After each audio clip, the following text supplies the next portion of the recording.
भाजपचे विद्यमान पक्षाध्यक्ष जे.पी. नड्डा यांचे पंतप्रधान नरेंद्र मोदींच्या मंत्रिमंडळात वर्णी लागले। त्यामुळे आता त्यांचा उत्तराधिकारी कोण होणार याकडे राजकीय वर्तुळाचे लक्ष लागलंय।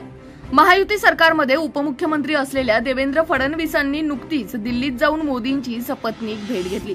त्यामुळे भाजपची धुरा देवेंद्र फडणवीसांकडे सोपवली जाणार का, अशी चर्चा आता सुरू झाली। लोकसभा निवडणुकीत महायुतीला महाराष्ट्रात अपेक्षित यश मिळालेले नाही। भाजपच्या जागा 23 वरून 9 वर आल्या।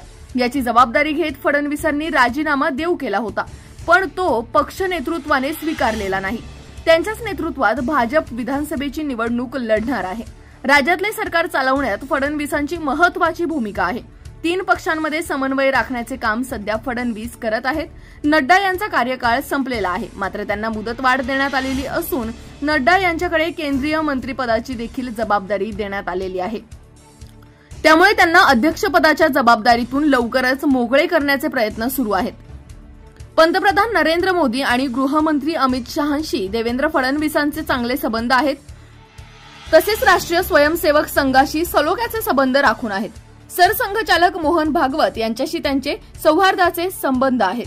भाजपचे नेतृत्व फडणवीसांना पक्षात महत्त्वाचे स्थान देण्याच्या प्रयत्नात असल्याचे त्यांच्या दिल्ली दौऱ्यातून आणि मोदींच्या भेटीतून दिसून आले।